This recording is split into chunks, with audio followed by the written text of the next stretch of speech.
Okay, so we are back once again.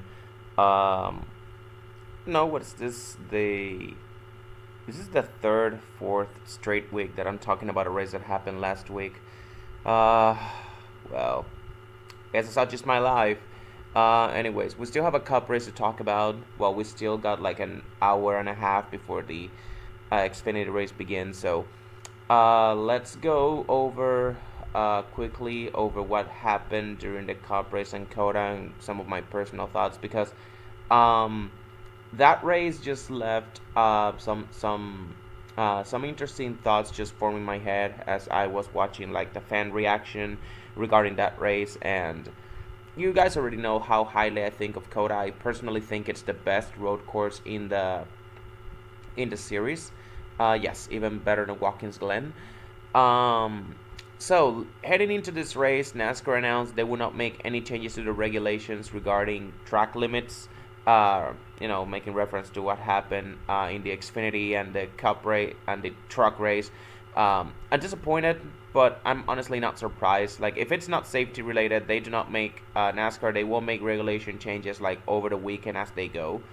Um, but yeah, William Byron on the pole. It was his second straight pole at COTA.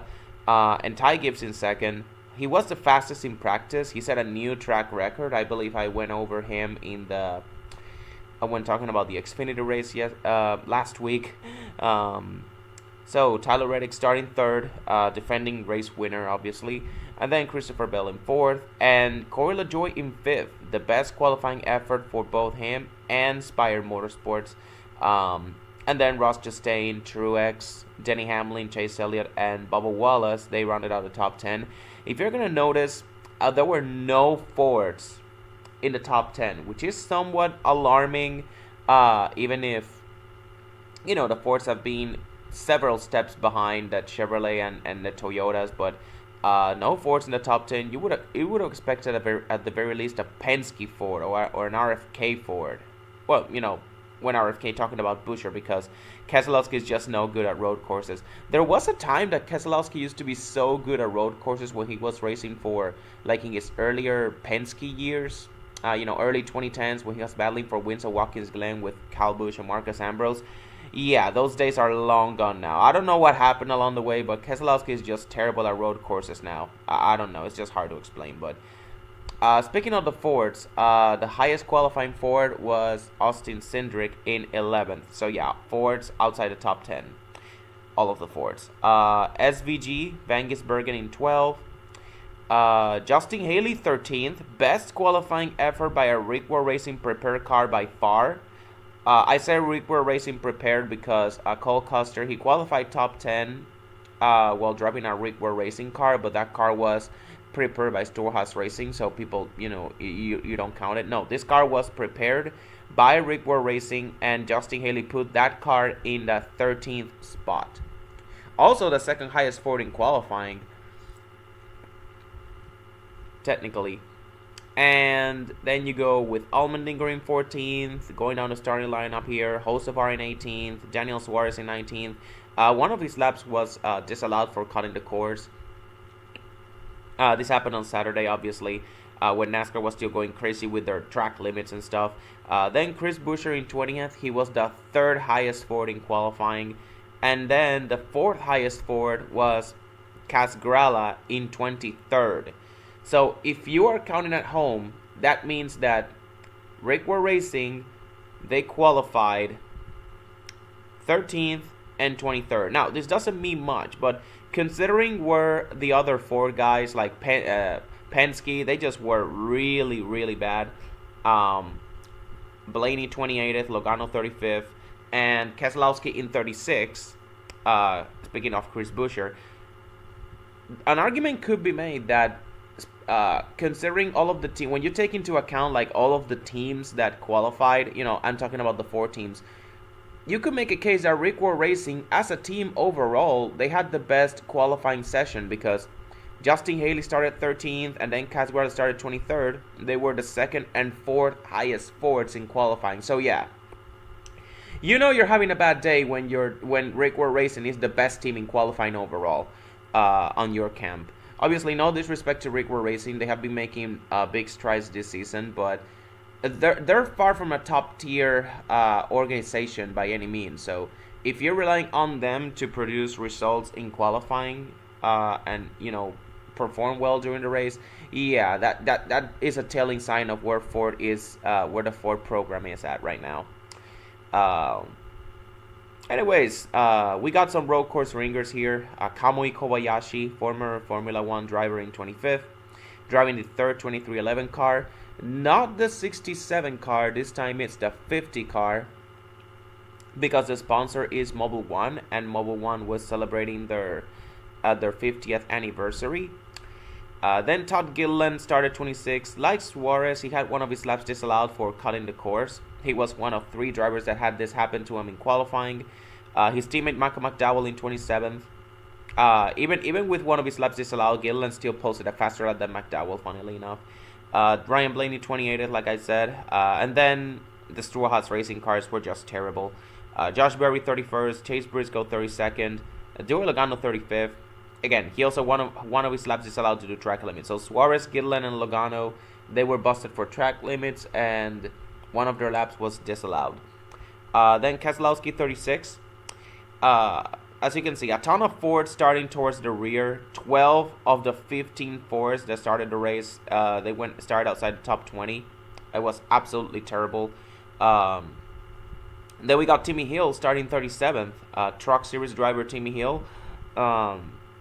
MBM Motorsports, they returned to the Cup Series with a 66. They got Timmy Hill on board. And then Eric Jones, he in 38th. He was just terrible all race long. Same thing with Noah Gragson, who started dead last in 39th. So 39 cars on the field, pretty sizable for Cup Series standards. You usually see only like the 36 charter teams in Cup, but we got a few open teams racing here. Allmendinger, obviously, I forgot to mention, Allmendinger was driving the third Colic car, the 13th, because Van Gisbergen is driving the 16th. Van Gisbergen was originally supposed to drive the Project 91 car, which was like the third Trackhouse car, but because he's going to be racing full-time in Xfinity, they decided, the team that is Colic Racing, they decided that he was going to make their Cup starts with them instead of with the Project 91 car. And then Allmendinger, those starts that will go to Allmendinger in Cup. If Van Gisbergen was also going to be running them at the same time, Allmendinger will be running like the third Colic car. It's nice, honestly, but personally, it's like it puts the future of the Project 91 car for Trackhouse into uncertainty a little bit. I wouldn't look a bit too much into that. We all know that once Trackhouse secures a charter, they will be bringing either Zane Smith or Van Gisbergen into the fold as their third team. Either with the number 91 or number 97 or whatever other number that Justin Marks can come up with. But anyways, we got Chris Buescher, Ryan Preece, and Timmy Hill went to the rear for unapproved adjustments. So once again, Berry, Briscoe, Gragson, and then Ryan Preece. Yeah, all 4 Stewart-Haas racing cars starting 30th or worse. Yeah, they just look out of their element because they are renowned. The Stewart-Haas racing drivers, they're pretty good on short tracks, but on the bigger tracks like road courses, yeah, they struggle much. They're more oval racers personally. That's what I've seen at the very least at the Cup level. So anyways, we go to stage 1. Byron clears ahead of the lead as the Toyotas go 2, 3, 4 behind him, with Tyler Reddick in 2nd, Ty Gibbs 3rd, and Christopher Bell in 4th, with Chastain and Denny Hamlin battling for 5th. So Toyotas are 2nd, 3rd, 4th, and 6th, with Byron leading and Chastain in 5th, running out the top 6. We got some incidents from the get-go on lap 1, with Bubba Wallace and Martin Truex making contact in the opening lap with Corey LaJoie. Both of them had to make repairs. Bubba had a bent steering too, so he would have to deal with that for the rest of the race. And Corey LaJoie, he may or may not have broken a toe link. He doesn't pit, but he loses a ton of spots. Harrison Burton also spins. He may have had contact with Josh Berry. The replay that Fox provided us was inconclusive, as almost every replay from Fox is. Overall, stage 1 was a very quiet stage, and honestly, the race overall was very quiet. No cautions came out, other than the ones for stages, obviously. So no cautions for incidents. That doesn't mean there were incidents. Like the race was, a couple of spins, a couple of contacts here and there, but cautions for incidents. It was a very quiet race, which was an absolute, the absolute opposite of what happened, last year, especially towards the end. But the only notable battle, or at the very least, the only notable battle that the camera showed, because the Fox broadcast, they were focused on the top three all race long. The only battle they showed was Ty Gibbs, Christopher Bell, and Tyler Reddick for second, which Ty Gibbs ended up winning out in the long run. There were only two penalties for track limits, which was good. Which was good to see that NASCAR, they had kind of relaxed their policy, but still some of those penalties were a bit bullshitty on the bullshitty side, and we'll get to that later. John Hunter and Briscoe for cutting through the SS. Basically, those were the only track limit penalties like in the stage one.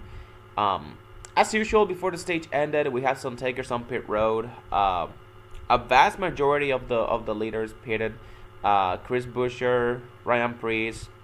Briscoe also pitted, to serve his penalty, but also to get some tires as well, make his pit stop.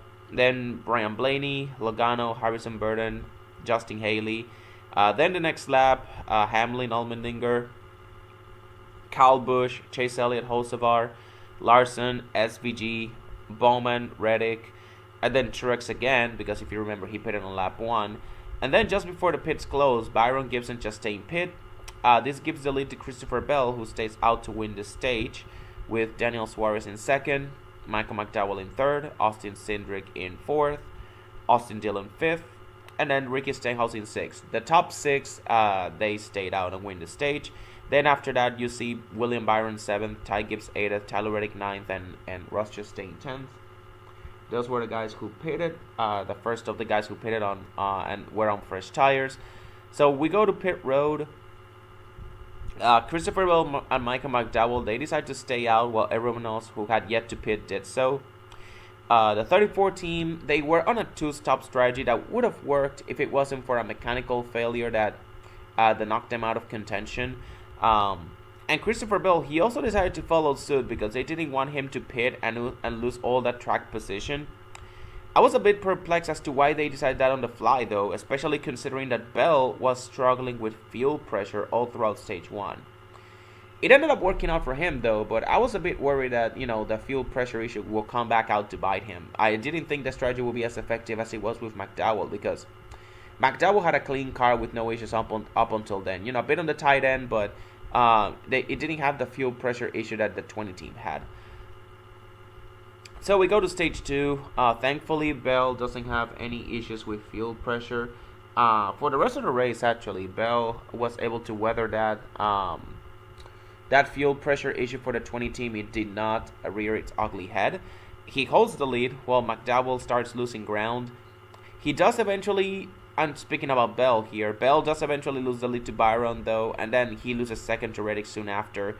And they both eventually pit under green in the first pit stop of the day. McDowell does so first, and then Bell just stays out like a couple of more laps later.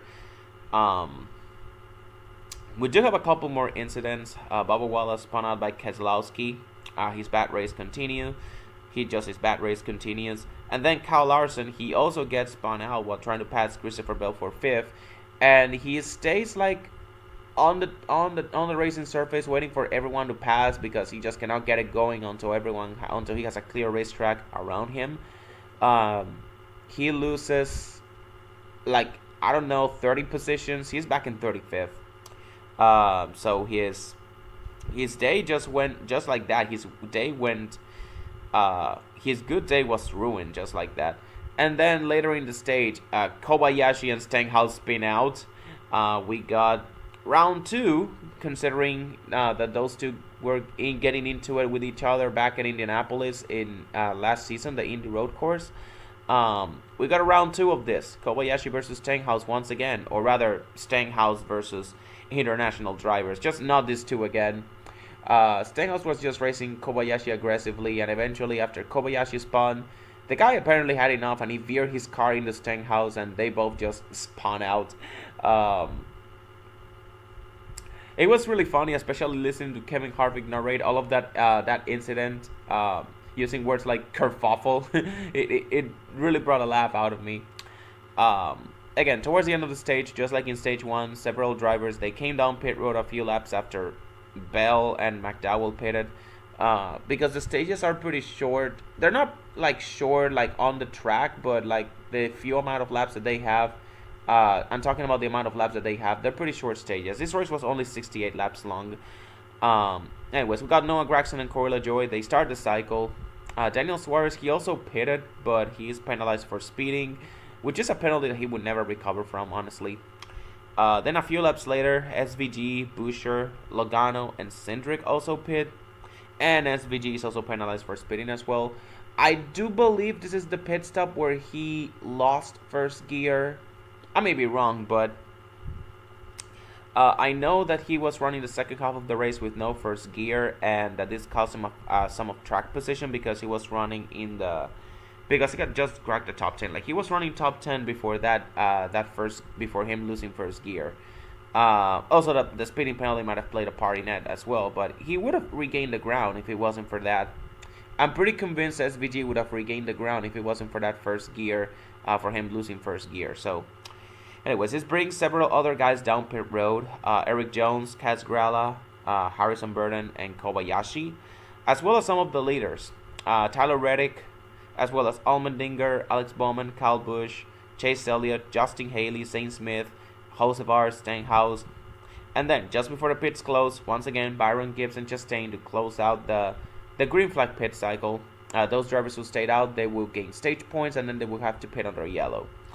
The drivers that decide to do this strategy, it's Denny Hamlin, who holds off Ryan Blaney over the last 2 laps and wins stage 2. So, Hamlin, Blaney in 2nd, then Truex in 3rd, Todd Gilliland 4th, Ryan Preece in 5th, then Keselowski behind him in 6th, and then John Hunter Nemechek in 7th, and Daniel Hemrick 9th, and Josh Berry in 10th, because William Byron, who was the first guy on fresh tires of those who got pitted, he managed to get some stage points of his own. He managed to crack the top 10, and he finishes 8th in the stage.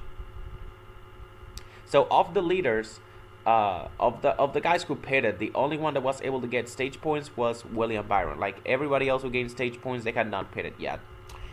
So on pit road, like, once again, everyone who had yet to pit, they do so once again. This gives the lead back to William Byron.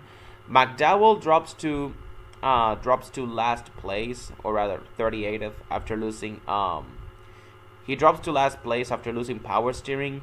The team goes under the hood during his pit stop on the stage break, and he comes back out 3 laps down.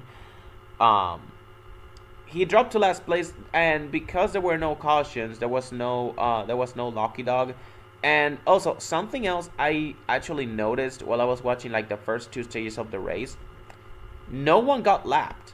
Like, there were no lap cars. Like, everyone throughout the first 2 stages, every single car was running on the lead lap, which was something really impressive and something that I thought I would never see. Of course, stage 3, with that being a longer stage and no cautions to bunch up the field together, obviously we would see more lap down cars. And of course, McDowell is the first guy to come to get lapped, obviously because of something that was out of his control, but still, he came back out 3 laps down due to a power steering issue. Then we go to stage 3.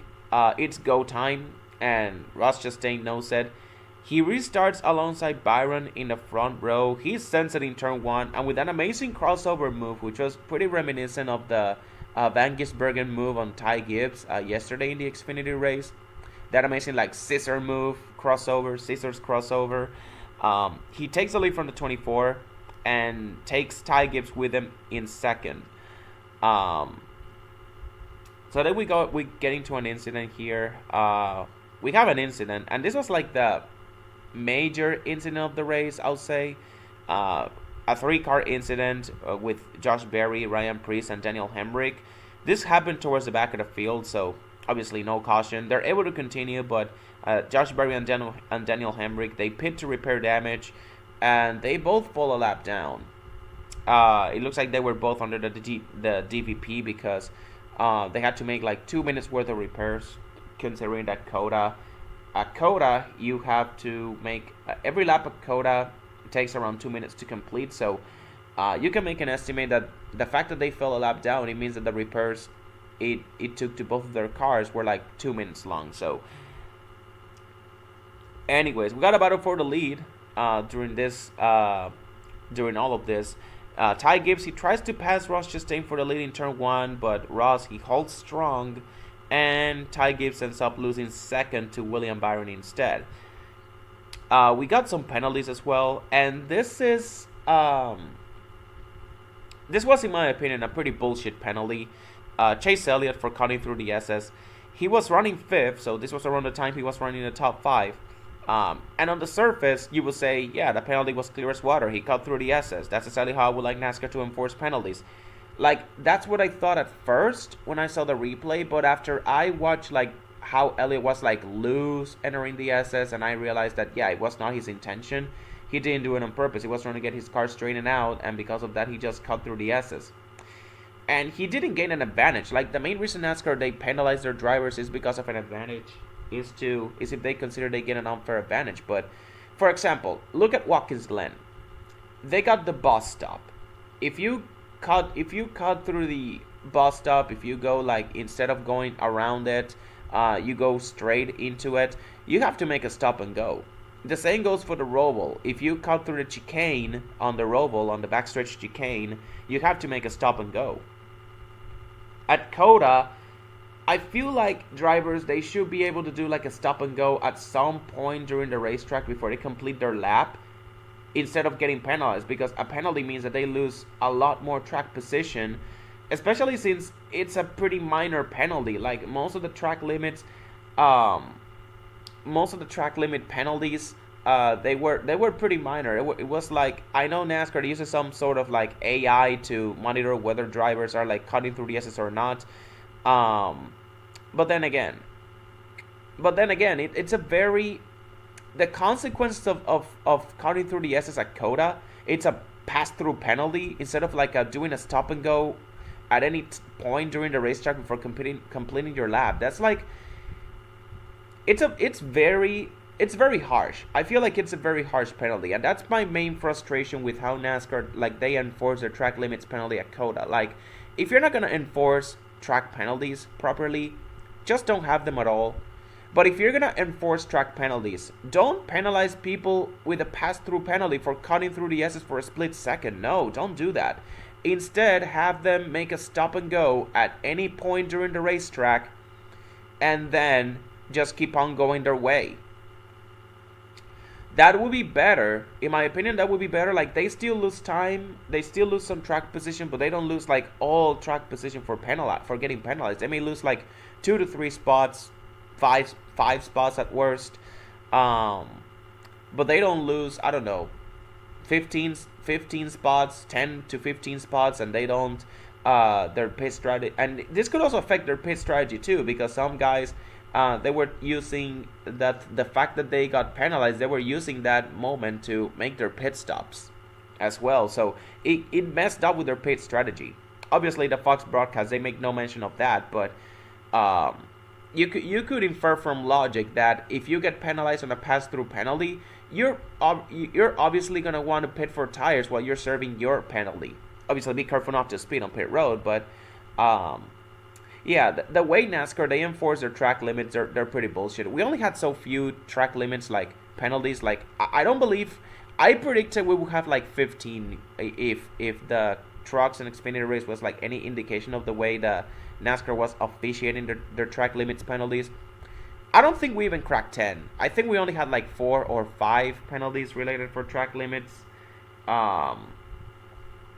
So I was a bit, so you know, it was good on that regard. You could credit that to the fact that they're Cup drivers, so they know better.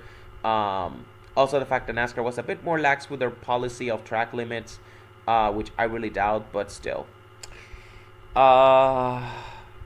Enough about track limits. Let's get back to the race.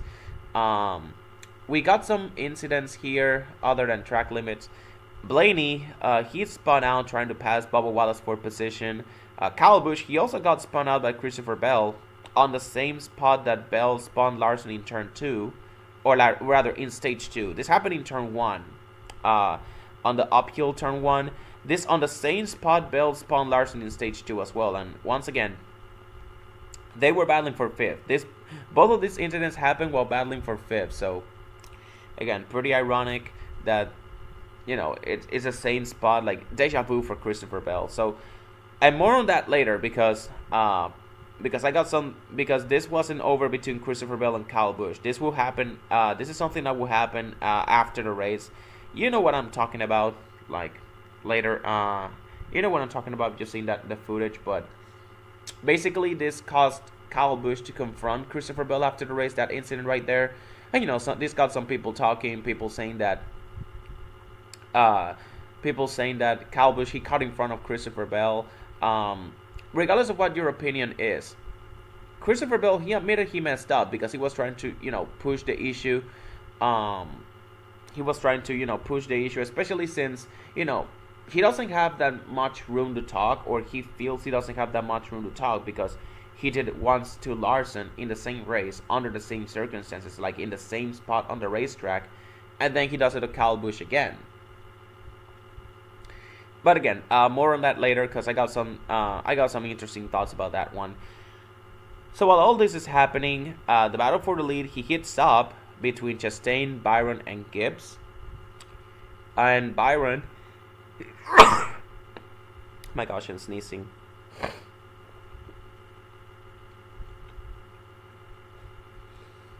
Okay, much better. Anyways, Byron takes the lead, despite Chastain trying to cross him over in turn 1. You know, he was trying to pull an SVG like he did on the restart. Obviously, that move does not work. Byron had the better car overall. He just had the car to beat for most of the race. With Ty Gibbs staying there with them in 3rd. And after that, green flag pit stops begin, like a few laps after Byron regains the lead. Harrison Burton, Ryan Preece, Kyle Larson, Suarez, and Austin Dillon, they start the cycle. And then Alex Bowman, Chris Buescher, Briscoe, Bubba Wallace, Kyle Busch, then they are next to pit. And then soon after, like on the very next lap, Byron, Chastain, Justin Haley, Hocevar, Logano, and Cindric. And this gives the lead to Ty Gibbs. He pits the next lap along with Allmendinger, Elliott, and Casgrala. And then Reddick assumes the lead after that, coming down pit road the very next lap. And this gives the lead to Christopher Bell, who is in a 2-stop strategy. So his next stop will be his second and last. At this point, Hamlin, Truex, Blaney, and SVG are also yet to pit. And while this is happening, Stenhouse gets penalized for cutting the course. I believe this was the 4th penalty of the day, or rather the 4th penalty the NASCAR, you know, they covered. For all we know, there could have been like 10 cutting the course penalties. But NASCAR, the broadcast, they only mentioned 5, so I may be wrong. But eventually, Christopher Bell does pit. This hands the lead to Truex, and soon enough, the rest follow suit. SVG, Hamlin, Blaney, Truex, Gilliland, Nemechek, Keselowski, and Eric Jones. And the 43, you know, the latter of whom gets penalized for speeding. So basically, everyone that had yet to pit, they pitted in the next coming laps. And this gives the lead back to William Byron, with Alex Bowman in 2nd due to pitting early, Ty Gibbs in 3rd, Tyler Reddick 4th, and Chastain in 5th. We got some incidents. The only incident that happened in the closing laps, because the leaders were good to the end on fuel, unless there was an overtime, of course. But thankfully that didn't happen because, like I said, the race went green. The stages went green the rest of all the way. Like outside from the stage breaks, there were no cautions for stages, which was really frustrating because I would have really loved to see this race play out like under green in its entirety. You know, I really doubt it because, you know, without stage breaks, drivers would have raced differently. But I would have really loved to see how that 2-stop strategy would have worked out for Christopher Bell if that race had no stages. Like, it would have been pretty interesting to think about, but still. Kobayashi spins out after contact with Josh Berry. He was battling with him and Keselowski for position. That was like the only incident that happened like after the green flag pit cycle. After that, it was all a race to the finish. As the laps wind down, once again, the long run speed that the Toyotas showed, it's really frightening. It's really frightening how the long run speed that the Toyotas show, especially the JGR Toyotas. Both Ty Gibbs and Christopher Bell, they make quick work of Alex Bowman, and they start closing in on Byron.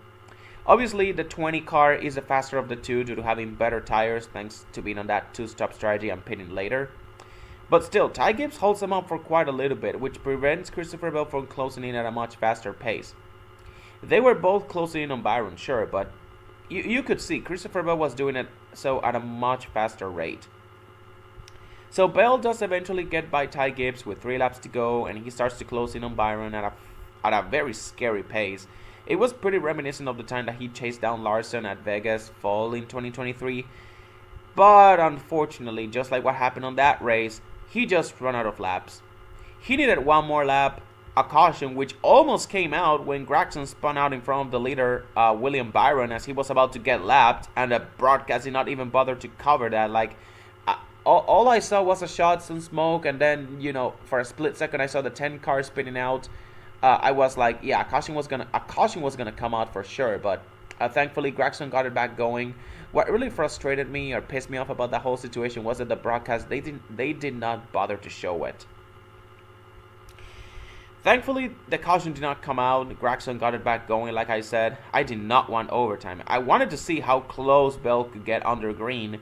But yeah, unfortunately, Bell he came 1 lap short. He needed a caution, again, which did not come out. It almost came out, but it did not. He needed a push to pass, DRS, you name it.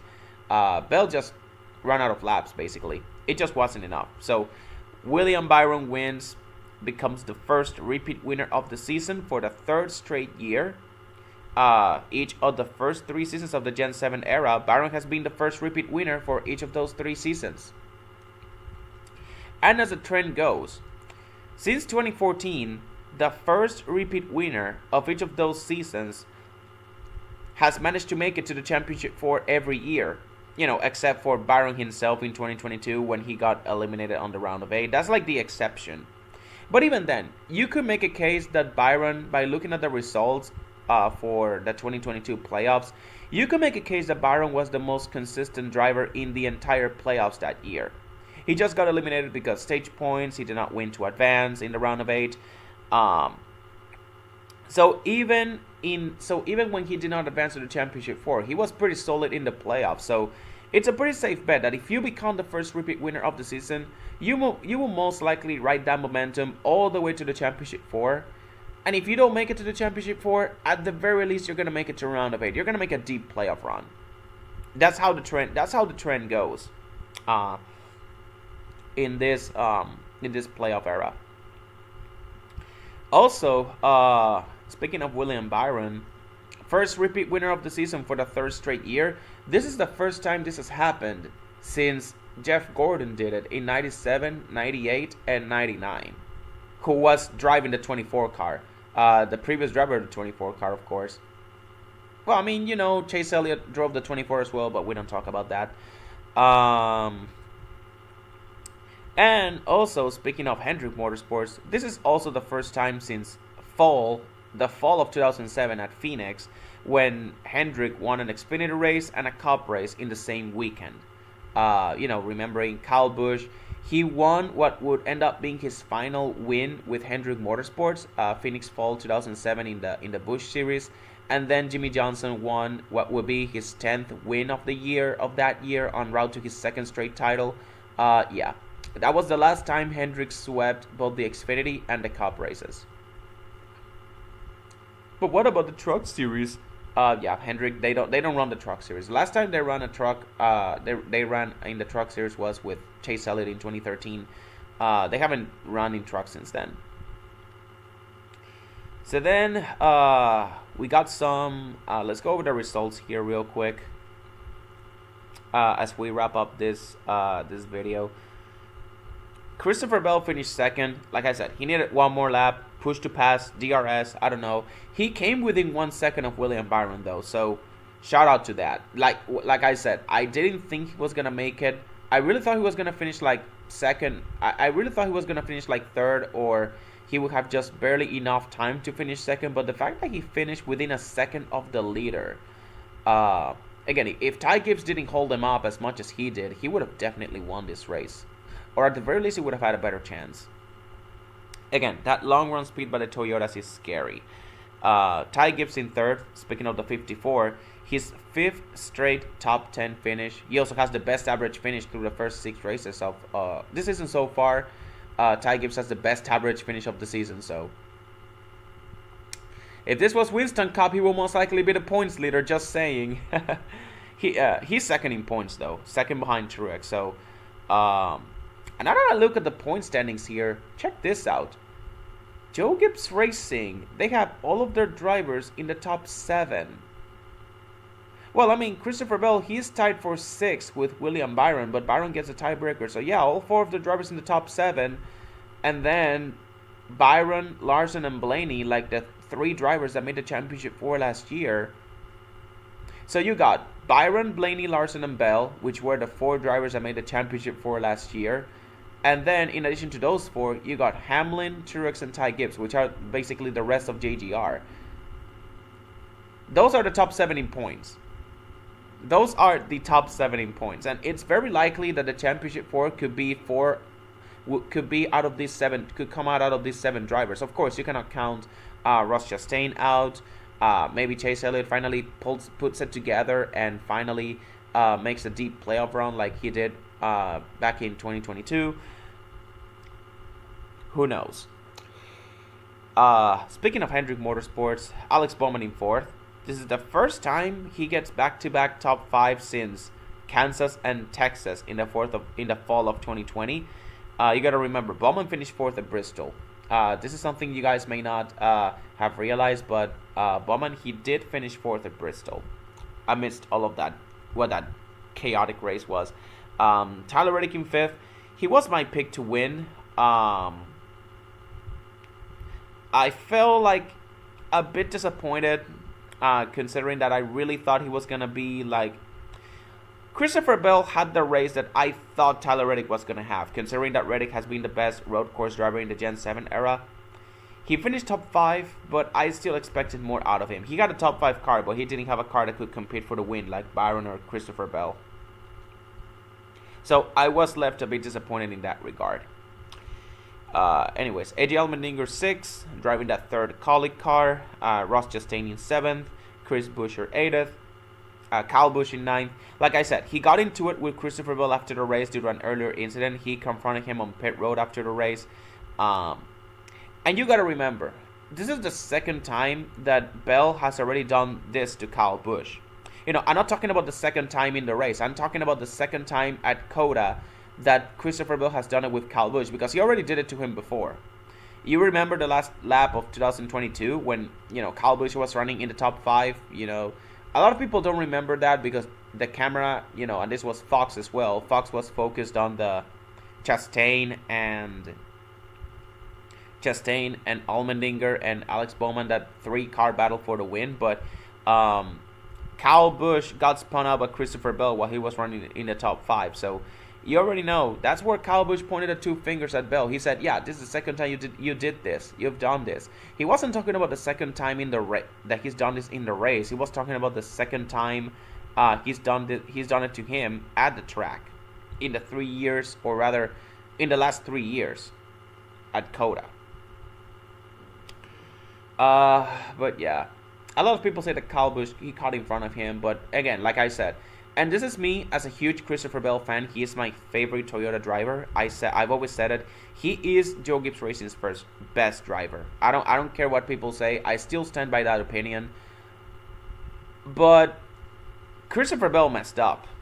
You know, he doesn't have that much room to talk. Even if, you know, Kyle Busch caught in front of him, he thought he got a lane clear. He should know better than to push the issue, because that's how he got spun out, or that's how he spun out Larson in stage 2. So he should have probably been a little bit more, I don't know, a bit more careful.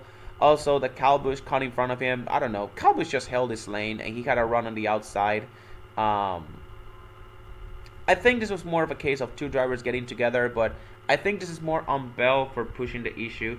And even he knows that. You just look at his expression when Kyle Busch was confronting him. Like, he wasn't going to talk back to him, not only because he respects Kyle Busch. You got to remember, the way Christopher Bell got into NASCAR, it was because of Kyle Busch, because Kyle Busch Motorsports, that was the team that gave Christopher Bell his start in NASCAR like 9 years ago, back in 2015. So, you know, Bell, he holds some degree of respect for Kyle Busch, so maybe that's why he didn't talk back to him, but still, he knows he messed up, and he owned it, which is the most important thing. And this is what I really respected out of Christopher Bell. He just didn't talk back to him. He just took his beating, admitted he was wrong, and he just moved on with that.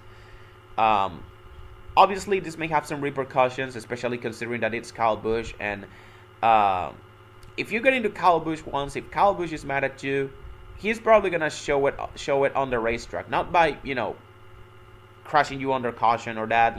That version of Kyle Busch is long gone, but he's gonna race you harder. He's gonna make you work harder for position than usual. And finally, anyways, running out the top 10, Martin Truex Jr. He got a slow final pit stop after the air hose got stuck under one of the wheels. They had to jack the car up again. Also, speaking of Truex, great comeback. Considering that he was involved in that lap 1 incident with Bubba Wallace and Corey LaJoie, he managed to work his way all the way back into the top 10. Managed to work all the way back into the top 10, and he managed to hold the points lead over Ty Gibbs. So, shout out to him. Joe Logano finished 11th. Again, a great result for him to start, making up ground and hopefully make a playoff push. He's not out of it yet. Ryan Blaney in 12th. Then Chase Briscoe in 13th. He ran out of fuel on the last lap while running in the top 10 along with a few other drivers.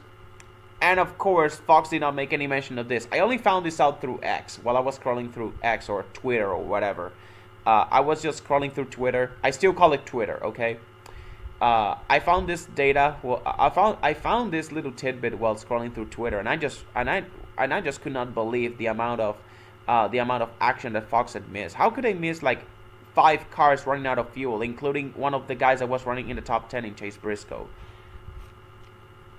Anyways, Denny Hamlin 14th, Bubba Wallace in 15th. Great comeback for him after the lap 1 incident, just like with Truex. Great comeback for Bubba. Chase Elliott in 16th. He was running top 5 before the penalty. And then Justin Haley, he finished 17th, which would have been Rick Ware Racing's best performance in team history from start to finish, as he stayed like in the top 15, top 20 all race long. He cracked the top 10 at some portion of the race. He was even running top 10, but unfortunately his car was disqualified following inspection after not meeting minimum weight. So he will be credited with the last place finish, which is really sad. So 17th place goes to Kyle Larson, who just could never recover after that Christopher Bell spin. Austin Cindric in 18th, Zane Smith in 19th. Finally a good finish for him. SVG in 20th. He lost first gear during one of his pit stops while running in the top 10. Then John Hunter Nemechek in 21st. Carson Holzapar 22nd. Corey LaJoie 24th. Kaz Grala 27th. Ricky Stenhouse in 28th. And then Kamui Kobayashi in 29th. They finished right next to each other. It's just funny. Those guys just could not stay away from each other all race long. Daniel Suarez 31st. Again, he just couldn't regain the track position after speeding on pit road, which was really unfortunate because he is usually a pretty good road course racer. Eric Jones 22nd, he just struggled all race long. Same thing with Brad Keselowski, who finished 33rd, and Noah Gragson in 34th, who finished a lap down. I do believe Gragson was like the first car lap down, simply because he spun out while running from the leader, so by extension he finished a lap down. Brad Keselowski 33rd. I don't know if he got a lap down. If he got lapped, I don't think he did. If he did, then 32 cars finished on the lead lap. If he didn't, then 33 cars finished on the lead lap. But yeah, then Josh Berry 35th, Timmy Hill 36th, Daniel Hemrick 37th. You know, those guys were, speaking of Berry and Hemrick, they were involved in that incident early in stage 3. They finished laps down. Michael McDowell, power steering issue, caused him to finish multiple laps down in 38th. He would have finished last place if it wasn't for Justin Haley getting DQ'd. But because Justin Haley got DQ'd, 39th. 39 cars showed up to the race, so Justin Haley gets credited with the last place finish at 39th. So overall, the only cautions were for stages. There was some nice clean racing, not that many track limits penalties, but again, NASCAR still needs to address that in the future. They need to change. What I want for NASCAR to change is to just change the punishment or the penalty for cutting the course, because I don't think it's fair. A pass-through penalty for just cutting through the S's for a split second is way too harsh. They need to do what they do at Watkins Glen or the Roval, like, you know, a stop and go. Make it like a stop and go on pit road. Not really a stop and go, like a stop and go on the track, like at any point during the racetrack before completing your lap, before going back around the start finish line, you need to stop, make a stop and go at some point, and then you can keep going. Like, I feel like that would be a much better penalty, a much more manageable than it would be, you know, if you made a pass-through penalty on pit road, because that messes up. Not only do you lose a lot of track position, like I said, it also messes up with your. It could also mess up with your strategy.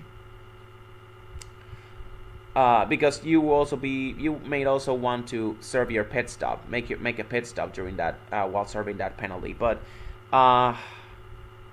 anyways, I don't know why people are hating against COTA. They're saying the race was boring. Like I said, there was tons of green flag action that, again, the broadcast did not bother to show because they were focusing on the top 3 like half the time. There was also some strategy with Christopher Bell, potentially Michael McDowell too. I was a bit intrigued on where Michael McDowell would have finished with that strategy if it wasn't for that power steering issue, because Christopher Bell, he proved that even with stage cautions, a 2-stop strategy was doable at COTA. So I feel like McDowell, he would have probably finished top 10 with fresh rubber, or at the very least top 15. But again, my guess is people have been spoiled due to how the 2024 season has started, that they don't want to see NASCAR race at COTA anymore. Atlanta and Bristol in particular, they have been bangers. Also, the past 2 years at COTA, if you remember that race at 2022 with Ross Chastain, the craziness of last year's race that ended with 4 overtimes. But again, make no mistake, COTA was a great addition to the schedule. It still is, in my opinion, the best road course in the active calendar. Better than the Watkins Glen, better than the Charlotte Roval. COTA is still the best road course on the schedule. As for the race, overall, I'm going to give it a B-. Again, not much happened during the race, but I always love some nice clean racing. When the only cautions are for stages, it's a good day. That's as great of a day that you can get, not only at road courses but in any race. Obviously, best case scenario, the perfect situation for me would be, no stage cautions, let the race flow naturally. Because again, that 2-stop strategy that Christopher Bell was on, it was a bit disrupted with the stage cautions. He made it work. Thankfully, he made it work due to, stage cautions.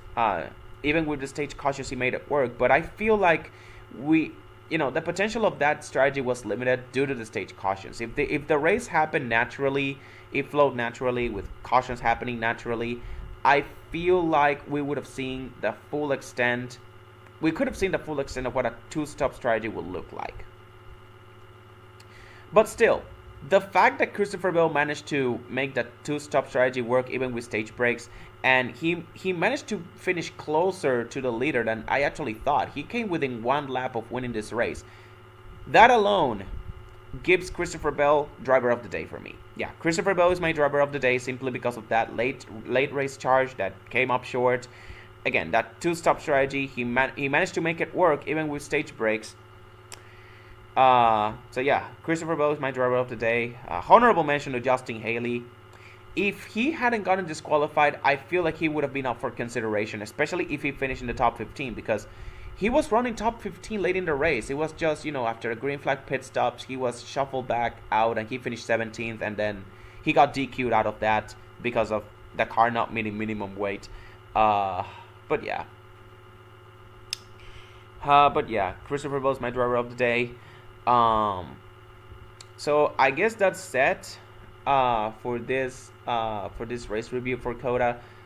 Again, COTA is a very good track, and it deserves a spot on the NASCAR schedule long term.